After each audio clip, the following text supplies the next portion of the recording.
This is U.S. Immigration Attorney Sharifa Tharpe. I'm here live to take your U.S. immigration related questions. Put your questions in the comments now so that I can answer your questions. So I have a good topic for you today, and it is more common than you know. So the topic is you've overstayed. Maybe you overstayed because you thought you could adjust status through a family member. Now, what do you do? Because you may not even have know that yet. Some people, they find out this bad news when they're talking to me. Some people are, you're watching me right now, you might still be in the middle of adjustment of status, for example, yet to find out that you don't qualify to get your green card while being here on adjustment of status. So I don't just leave it though at, oh my gosh, you overstayed. So sorry, there's nothing you can do. I certainly understand what's at stake. That you came here.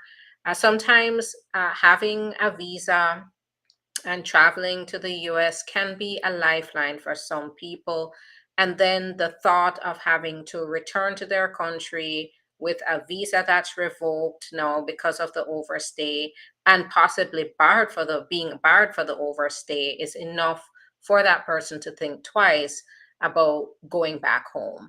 And what I've heard oftentimes is when an individual overstays or after they overstay and they go to an attorney, especially if it's an attorney that they may be an immigration attorney, but in truth and fact, they themselves don't have any personal connections to immigration and the consequences of immigration.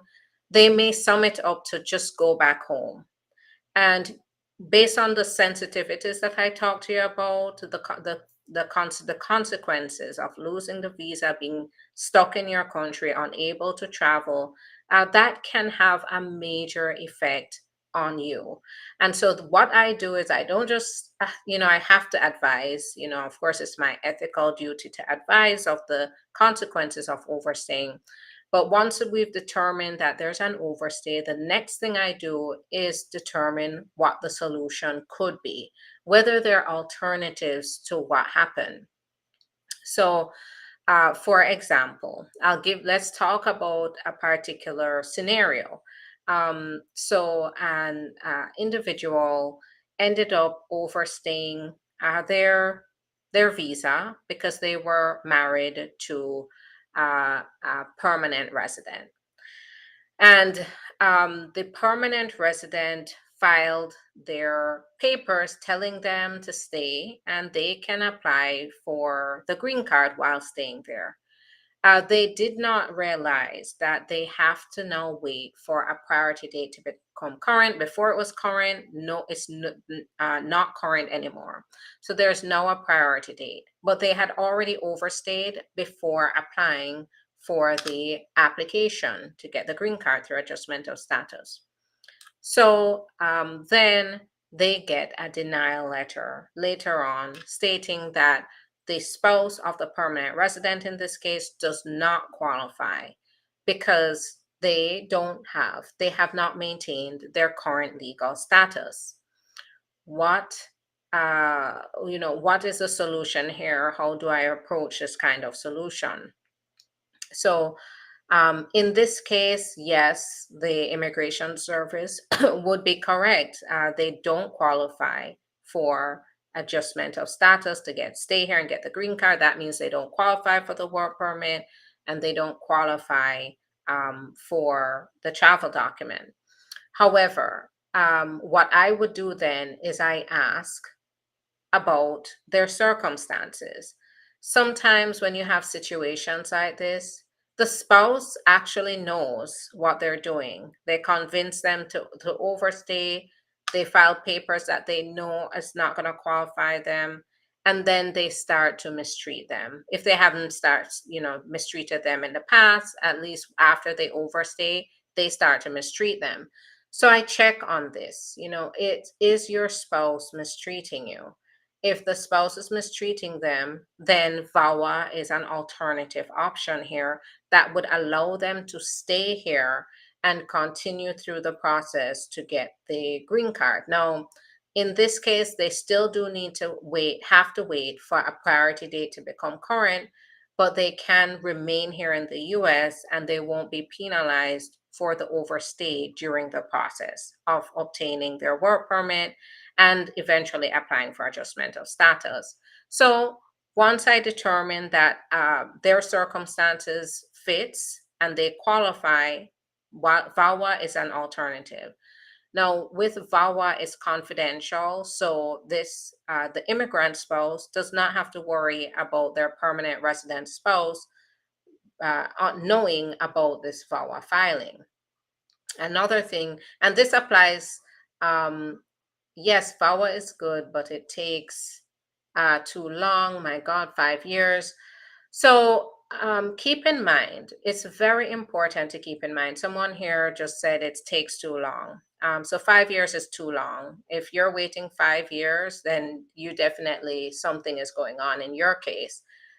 Because the time period I'm seeing is 2.5 to 3 years total from beginning to green card. Now, the reason this is still so very beneficial is that it's still life changing because my clients can get the work permit and their travel document while waiting. They can also stay here and apply for their own green card. So even though it takes long from beginning to filing, you still get what you need to empower yourself, to get your work permit so you can work, to get your travel document so you're able to travel while you wait for the entire process to be completed.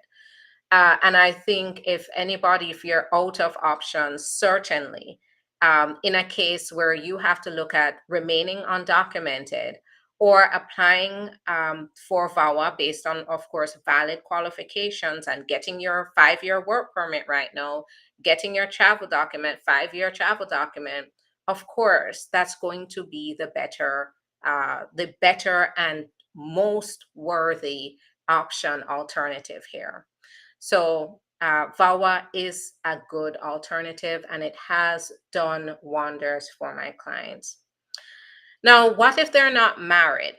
Say it's another situation where, say this person could be anybody, could be citizen, could be permanent resident, could be non-citizen, could be undocumented themselves. Well, all right, let's go with this scenario. Say they are here, they're a permanent resident again, permanent resident.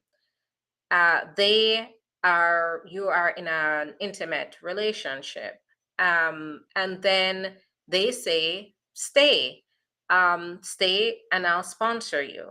Um, and you believe them, you believe that they're able to do that very quickly for you, that you'll get your papers.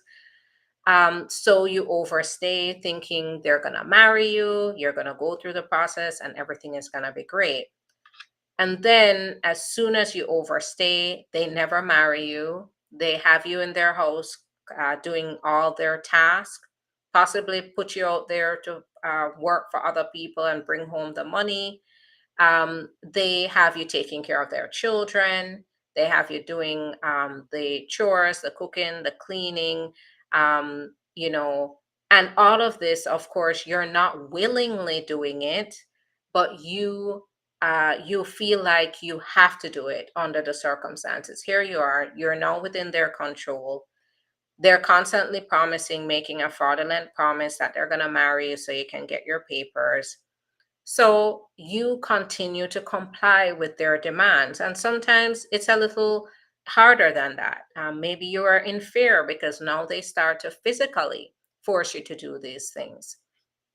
In that case, that could be a T visa. So the alternative here is that you can apply for T status, regardless of your immigration status, regardless of the other individual's immigration status. So whether they're a citizen, permanent resident, and in regards to the T visa, they could be undocumented themselves, but they put you through these kinds of scenarios, then you can qualify for T status and be able to get your own status here. So yes, if you have overstayed, the point here is that there are alternatives that are available. But I do have to, a lot of these alternatives are based on your circumstances, based on your experience, your experiences, based on your family relationships, and so forth. So, this is where it's very important to schedule a consultation. When I am doing the evaluation, I go over at least 15 options with individuals to see which alternative could fit here. So, very important that if you have overstayed, that you not sit down and take an answer that you don't qualify for anything. If a lawyer says just go back home, or you have to go back home and wait before you, and I know in most cases that's not even an option. Going back home is not an option. So in that case, get a second opinion, and I would gladly go ahead and speak with you and talk to you in detail about what your experiences have been here to determine whether you qualify for an alternative option to fix your status, to get status and come out of being undocumented. All right, so I have said my piece. And so I am going to go ahead and look to the comments for questions. So go ahead, start putting those questions in the comments. Can you file VAWA and then work permit later? Yes, that's a possibility. What does it mean when online status change the case updated? Uh, when online status change, the case was updated to show fingerprints, it just means they made a change on the back end.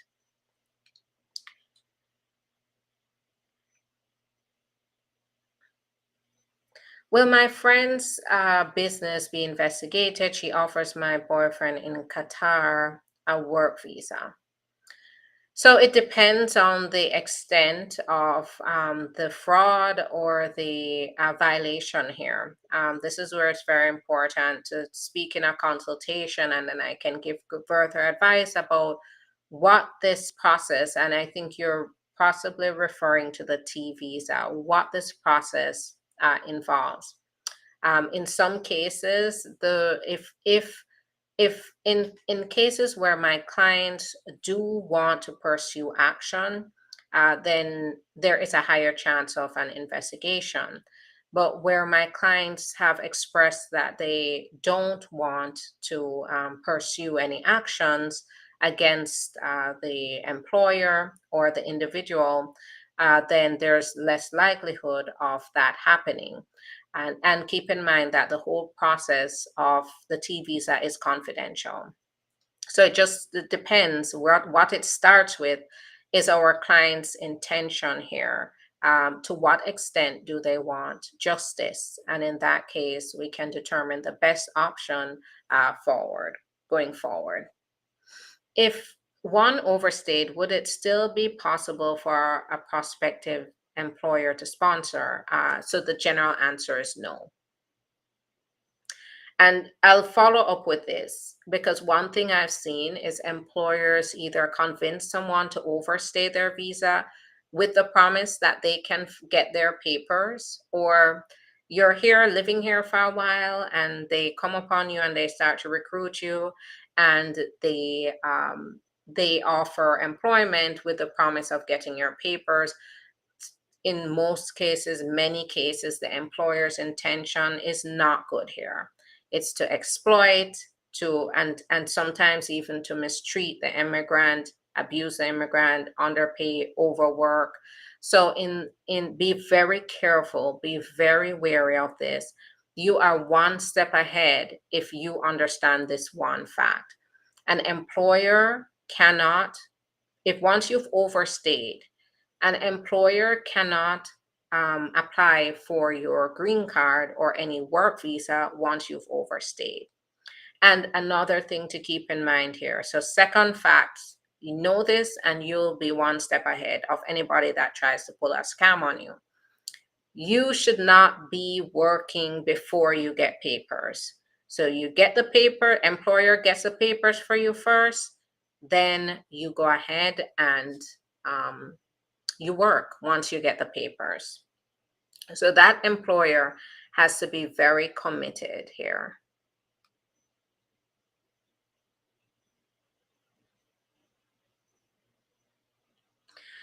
If you overstayed, can you get work permit, social or green card through nonprofit employers? I think I just answered that question.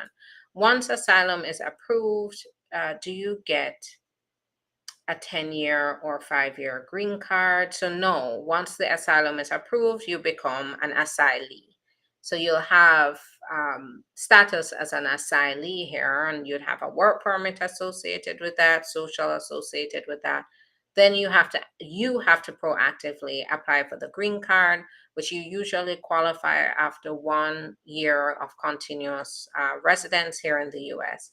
So you'd apply for your green card first. Once you get your green card, you get the 10-year.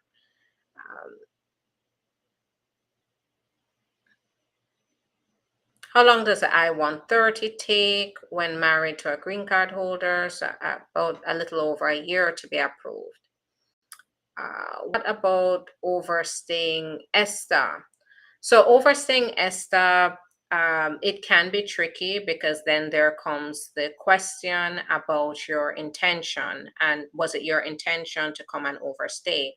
Now, it's not to say if you say you overstay ESTA and you got married to a citizen, as long as they don't find proof of any fraud when you were entering the country on ESTA, then you have the potential to be approved like anybody else. Now, when it comes to other alternatives, so for example, asylum, the U visa, those also don't necessarily disqualify you. I mean, you're not necessarily disqualified because you overstayed ESTA, but it depends on the facts here. This is where it's very important to speak in a consultation. Can I get advance parole if I'm pending 485 for 4 years, but my entry was waived through? So it can be if you usually when they're looking at advanced parole, they want to get evidence of your entry into the United States. And if you sometimes they don't accept usually in those cases where you're waived through, you have to present an affidavit. And sometimes they don't accept that and they'll still go ahead and deny the advance parole. But you can certainly try, of course, with an attorney's guidance. We go for interview exactly on our 2nd year anniversary. Would we get the 10 years? So I believe getting the 10 year is 2 years and under. 2 years and under, you get it. More than 2 years, you get the 10 year. 2 years and under, you get the 2 year. But hopefully what would happen here is the officer can approve you like the day after. If you're going to be approved, they'll approve you the day after your 2 year. And in that case, you'd get the 10 year. How long does it take after my interview? They gave me, no, it's been 2 weeks. So there's no requirement that they give you an answer right after. And they can take up to 120 days to send a request for evidence or make a decision. So it just depends on your circumstances here. Would my green card holder spouse or my mom, USC, be faster?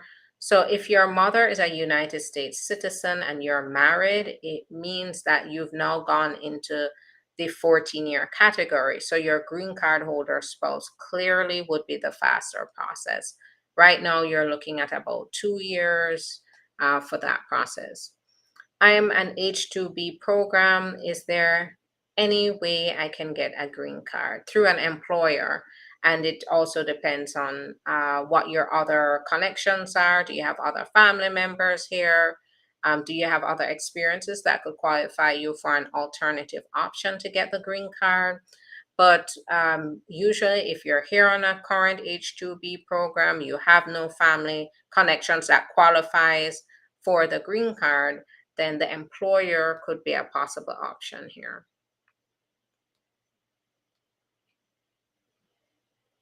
My I-130 petition got approved, but her I-485 is still pending. Does that mean anything? So in the past, when we've gotten the approved I-130, then it usually what they would do, if this is, and it clearly this is an adjustment of status, then what they would do is they would maybe send an RFE for the medical, or they would look at the decide on the adjustment of status, possibly approve it and waive the interview. So my experience right now is if you do get an approved I-130, next step is they could waive the interview and just issue the green card. Or they could issue an RFE and ask for more information before then issuing the green card. All right. What does it mean when online? Oh, so I answered that. I have advanced parole through VAWA and have no criminal records, but I've overstayed for 10 years. Is it safe to travel outside of the country? I can't advise you specifically, and as usual, you should not take any information here that I say as personalized legal advice. That would be a very big mistake because immigration law is complex.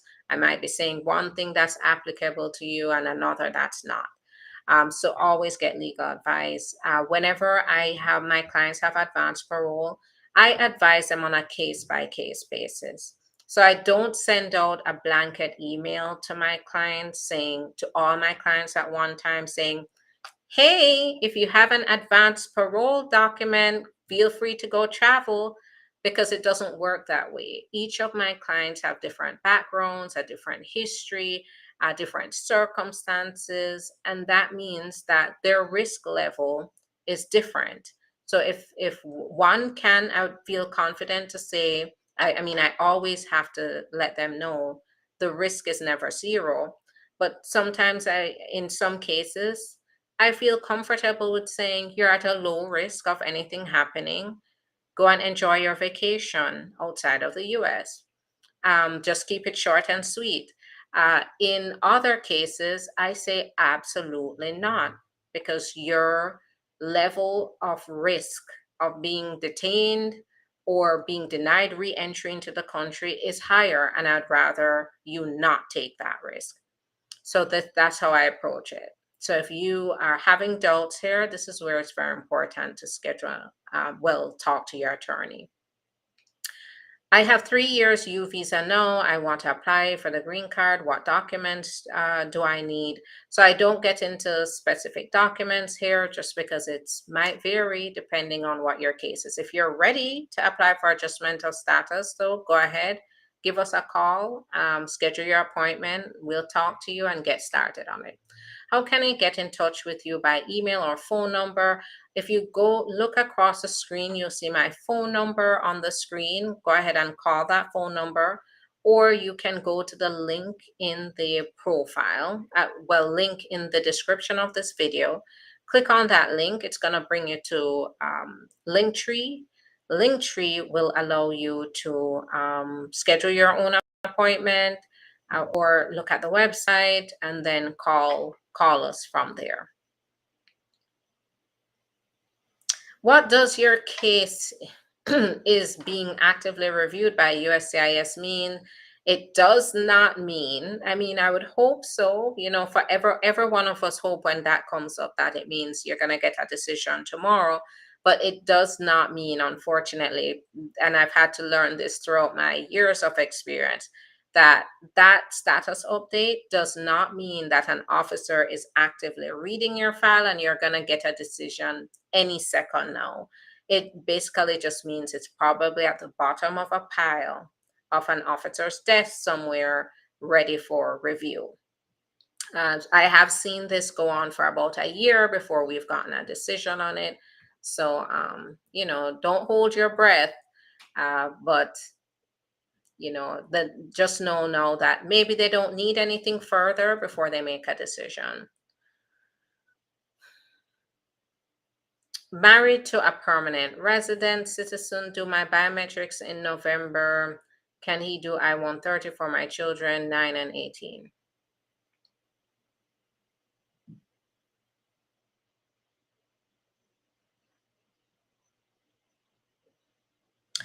So, yes, if your children are under 21 and unmarried, um, they can come as derivatives. If he's going to file a separate petition as a step parent, you would have had to get married before your either two of your children became 18. So in this case, you have an 18-year-old. So it depends. If you got married to your spouse before that 18-year-old turned 18, then your spouse could sponsor your 18-year-old. Your 9-year-old, yes, they could sponsor them separately, or once your I-130 is approved, the children would then can come along as derivatives. Keep in mind, though, there are rules right now regarding priority date. There's a current wait list for spouses of permanent residents, so make sure you get legal advice about the adjustment of status process. Can you do another asylum story if you have been in the U.S. for more than 8 years and nothing yet done? So in this case, where the asylum, now it's not strange for the asylum to take this long, unfortunately. And you'd have to explore your options to possibly give the agency or the court, a nudge to move things forward. So that is something that, you would have to talk to an attorney about. Good afternoon. Is it okay I file taxes jointly, but the W-2 is showing it's a different state address? On the W-2, is it a red flag during marriage? So this is a complex issue. And yes, it can definitely be a red flag. Officers look at everything. If they see that you're working in another state, they're going to look into whether you're living separately in that state. And you want to approach this head on by disclosing that information. I mean, you make sure you're represented. Make sure you understand how to present this information so that the officer is understanding of why there's a joint tax return showing different addresses. What about if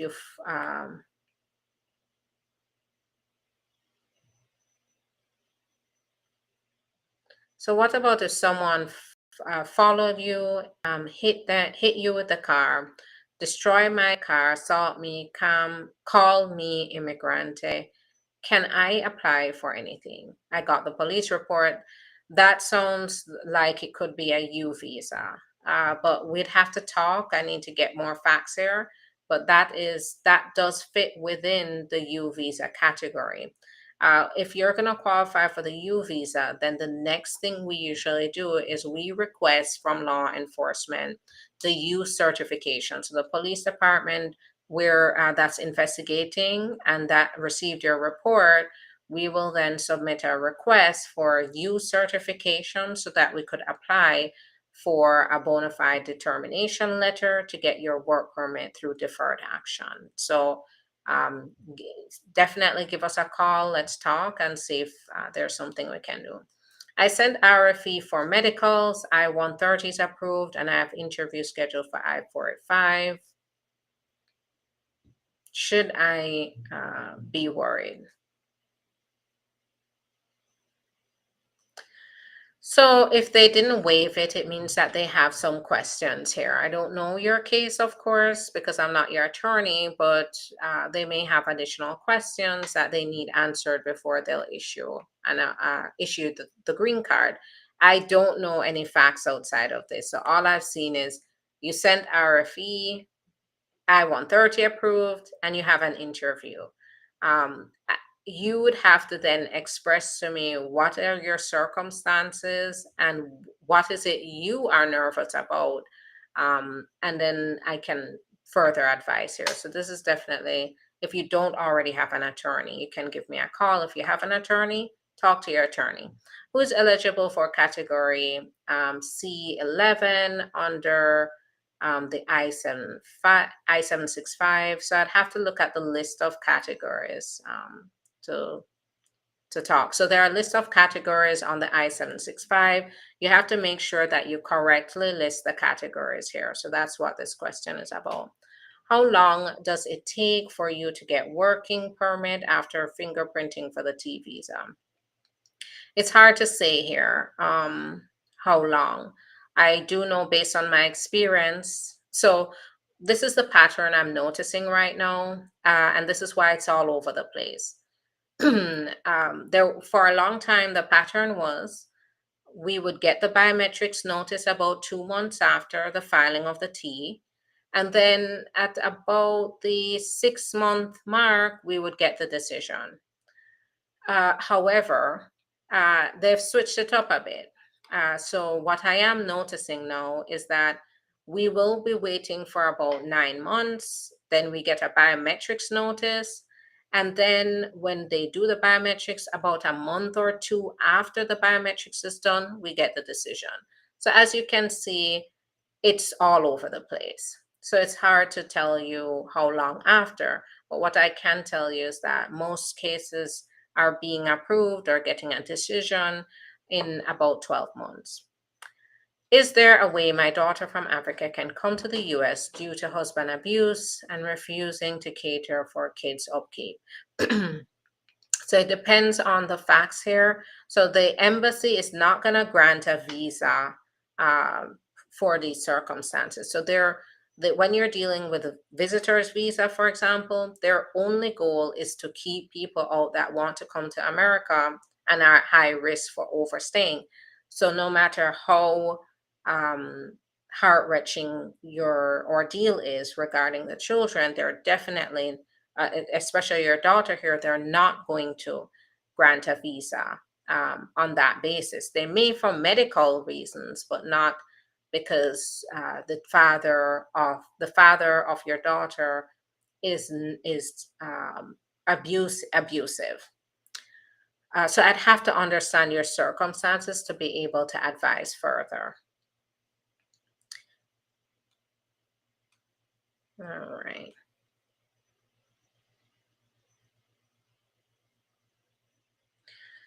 I'm getting married. I'm leaving my program in 2 days and getting married after a week. So I'll be illegal. So I use the word undocumented for a few days. Will it affect me when I'm filing? It depends on who you're marrying, the status of the person you're marrying. So it depends. And it also depends, by the way, on what kind of program you are on. On the J1 program, for example, and you have the 2-year foreign residency requirement, that could be a huge problem. If you visit the US on a visitor's visa, should you receive a landed? So they're now issuing I-94s online. So they're not stamping the passport. The only time I see they stamp the passport is when they've given you less than the 6 months. So people are not getting their passport stamped right now unless they get less time. Always check your I-94 online to see, how much time you're given. What could be the reason for the immigration to cancel the interview after they already sent me? Could be a number of things. It could even be something internal, some conflict, back scheduling conflict. I filed VAWA. If I get back together with my husband after marriage counseling, can it affect the case? No. So you may get a request for evidence about how is it that you're still living with your spouse, and how is it that you're continuing to move forward with your spouse in the marriage. Keep in mind, though, you're not required to divorce, you're not required to separate to get VAWA. What really matters here is, did you experience the mistreatment that you filed the VAWA for? But sometimes they will ask those questions just to determine the credibility of your application. My husband got a misdemeanor most recently. Will that affect my case? Anyway, if you're the immigrant, it should not, unless that misdemeanor involved a minor. So we have to know the nature of the offense. Is the I-130 spousal petition moving faster in 2024? So I'm still seeing the same timelines. I mean, they said they've reduced the backlog. But I'm still seeing around 9 months to 12 months. So I can tell you that when I see more of a pattern.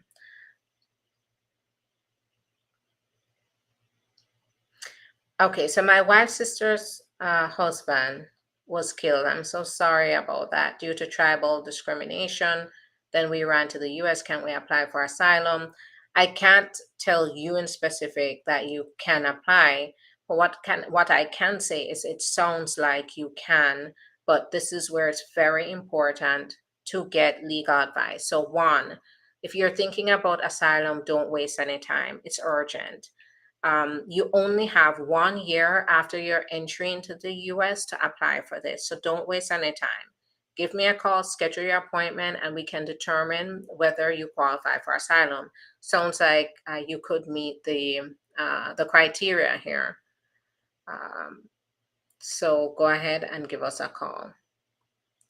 Is there a fee for the I-129 if I file for the I-130? So there's no fee if you file based on being the spouse and you're trying to get it moved along faster.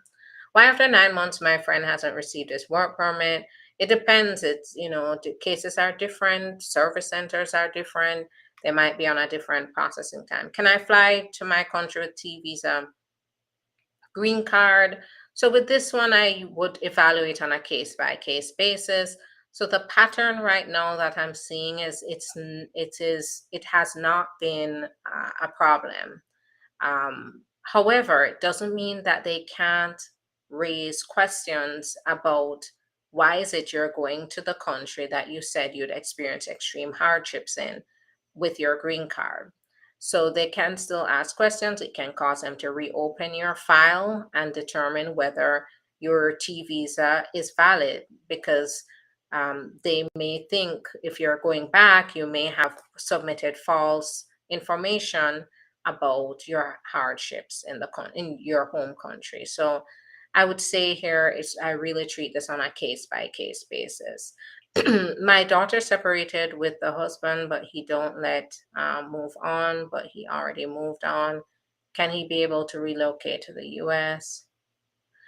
So give us a call, schedule an appointment, and let's go through your facts. So I recently got the combo card with work permit and 512 advance parole. Is it safe to travel overseas? And do I need proof for my travel? So once again, this is on a case by case basis. I can't tell you. I don't know your case. I'm not your attorney, so I wouldn't be able to tell you specifically. Some people, some of my clients, for example, I have no problem telling them that they have a very low risk of something happening. But then you have other clients that I will say maybe they have a deportation in their history. Maybe they entered the country without permission and were detained after crossing the border, or something. They have a criminal offense, a serious criminal offense in their background. Then in that case, I would be more hesitant to tell them to travel. I'd have to advise them of the increased risk here. Uh,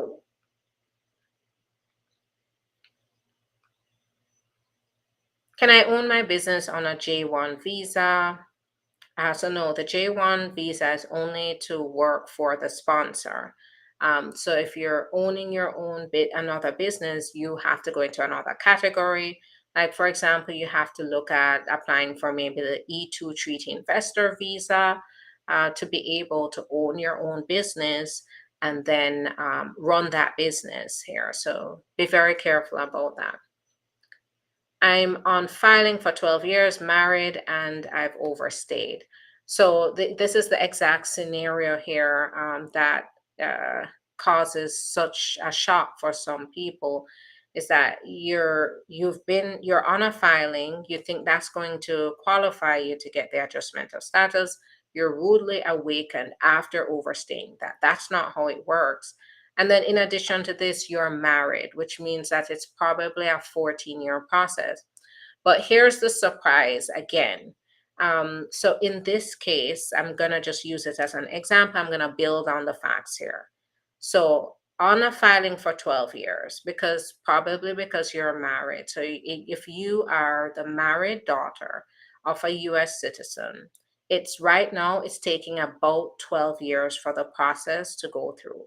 But then in addition to having the I-130 petition being filed for, I'm assuming by a parent, by your US citizen mother or father, you've overstayed.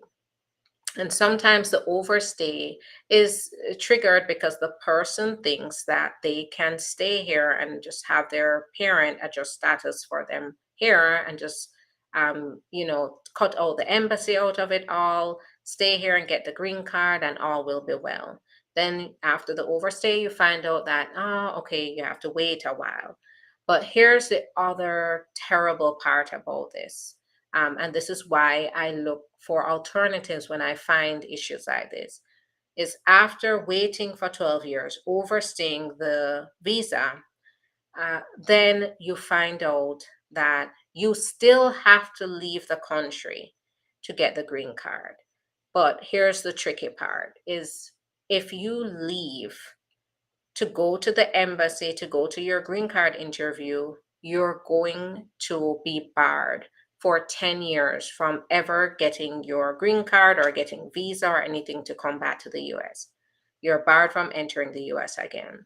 So there's now an additional step you have to take just to travel outside of the US to go to the embassy to get the interview. You have to apply for a special waiver to forgive the overstay to get permission to leave the country to go to the embassy to get the green card.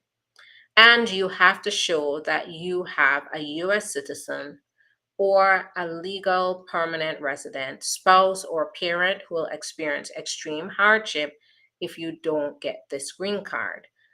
So, as you can see here, when you're looking at it from this point and you know all that's ahead of you and you still have to leave the country, I think reality really hits at that point.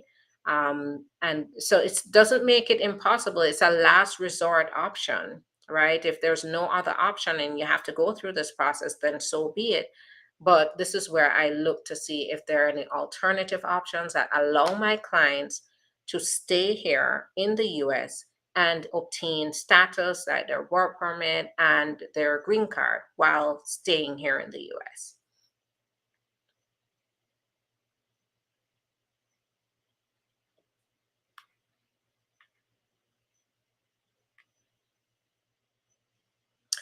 So US parent petition adult child since September 2008. When do you think I might hear from USCIS? All we've gotten is a receipt notice.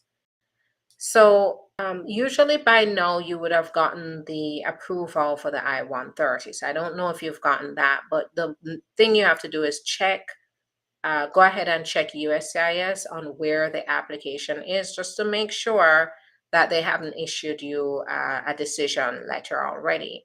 But even after that, it has to go to the National Visa Center and then it's going to stay there until you're at the top of the wait list. And how long your wait list is depends on which immigrant category you're in.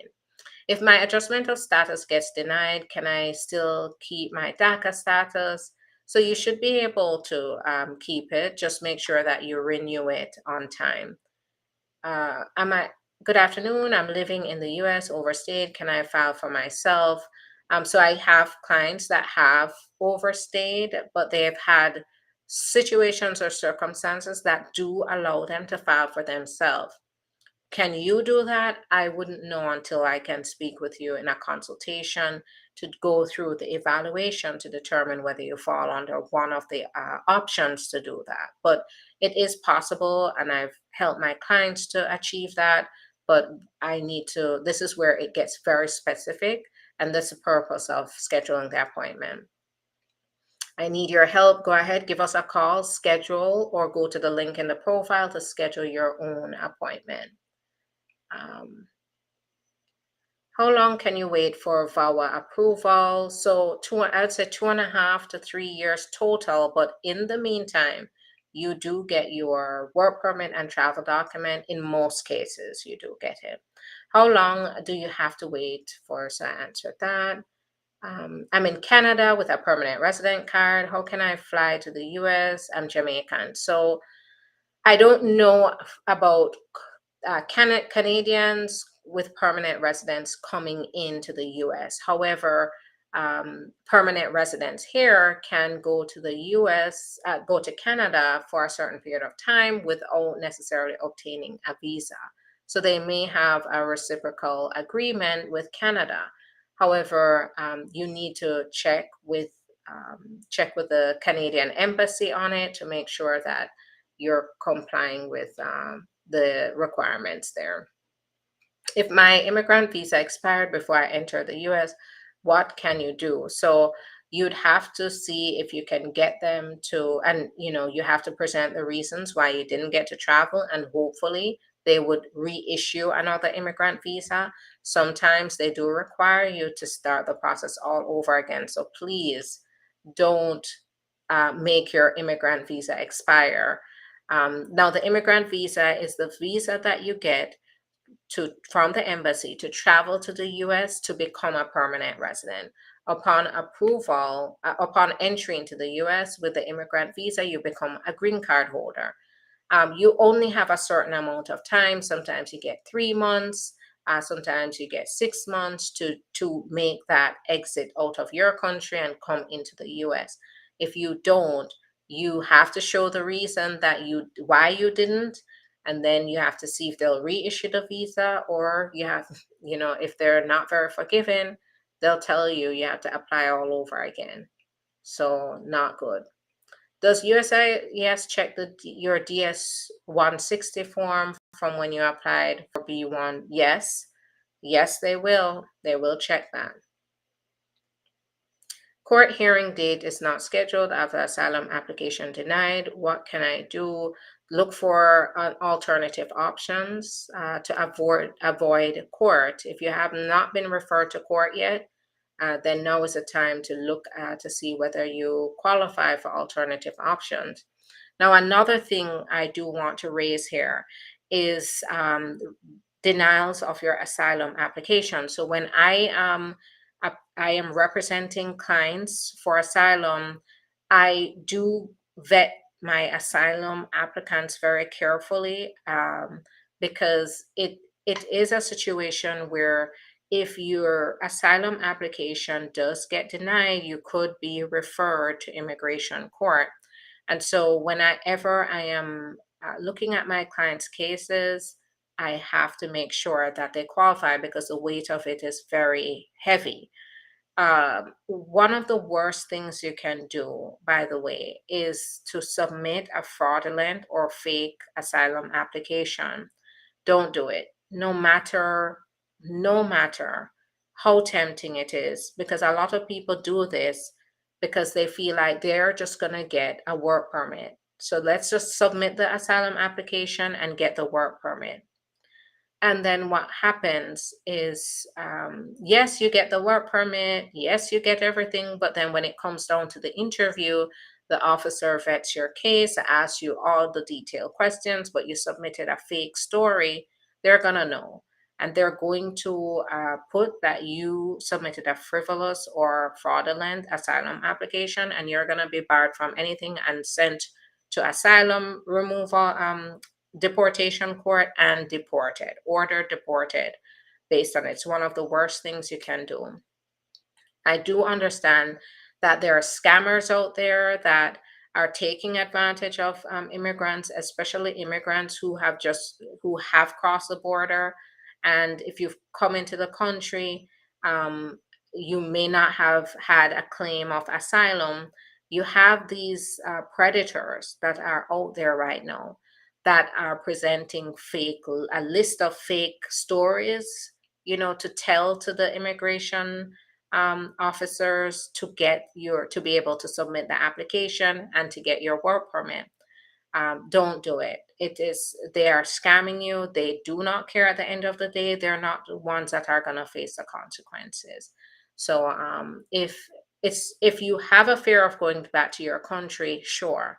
But if you're looking at topics they're telling you to submit to immigration to get asylum or get your work permit, just know that that's going to come with stiff penalties. Another reason I raise this is because it can stop you from pursuing valid options in the future. So I've seen situations where people have submitted um, fake applications, applications that have no basis, frivolous applications. And as a result of that, I know that I can't represent them, by the way, because I can't represent anybody who does, I can't continue with a client who breaks the law, violates the law.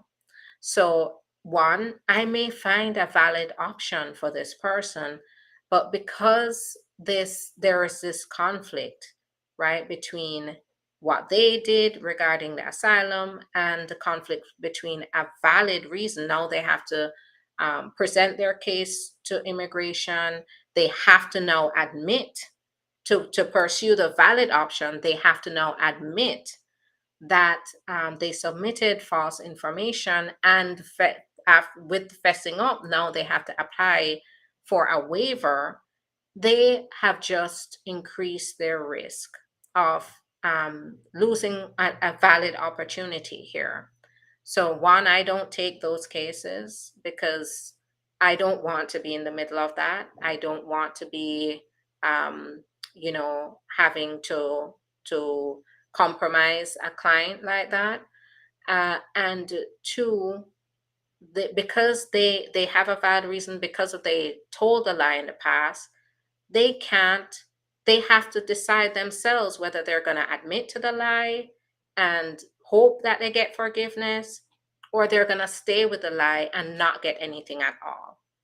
That's a really, really hard thing for people to realize. So do it the right way. It pays off. Eventually, going the right way will pay off. I can tell you that. All right. So that's going to be it for me today. Thanks so much for your time, everyone. I'll be back tomorrow, and then you can bring your questions. Now, if you want to get in touch with me and Bria, Attorney Bria is working with me closely to evaluate cases to determine whether we can find alternative options for our clients to stay here and get residence, get their work permit here. Go ahead, go to the link in the profile, go to the link in the description of the video on YouTube, Facebook, Twitch. Click on that. You can schedule your own appointment, or you can call the office. Numbers going across the screen on YouTube and Facebook. Call. Let's schedule some time to talk, and then we can get to work once we find a solution. And thanks so much, guys, for your questions, and you're all so very welcome. Thank you so much, EP. Nice to see you. Thanks so much. Thanks everyone on Instagram for your questions. I really love to answer the questions. As you can see, we're like an hour in what should have been 30 minutes. So that tells you how much I enjoy speaking to you here on the live. So thanks so much. So what time tomorrow? So I usually come at lunchtime, so around between 12 and 1. But I really don't want to waste your times with you waiting. In case something, right now we're going through a lot of changes in the firm with a lot of training and a lot of work to get clients' cases out the door. And so that tends to have my schedule a bit erratic. It's going to normalize again to be 12:30. But for now, I am planning to come on tomorrow at around lunchtime. But what I suggest is that you follow me, subscribe, and then when I come on live, you'll get notification that I am live, and then you can, if you're available, then you can hop on, and then we can talk. So I'll see you at 12:30, but if not, just look out for when you get notification I'm on, and then join me there. All right. Have a great one, everyone. Have a good day. I'll see you tomorrow. Bye-bye.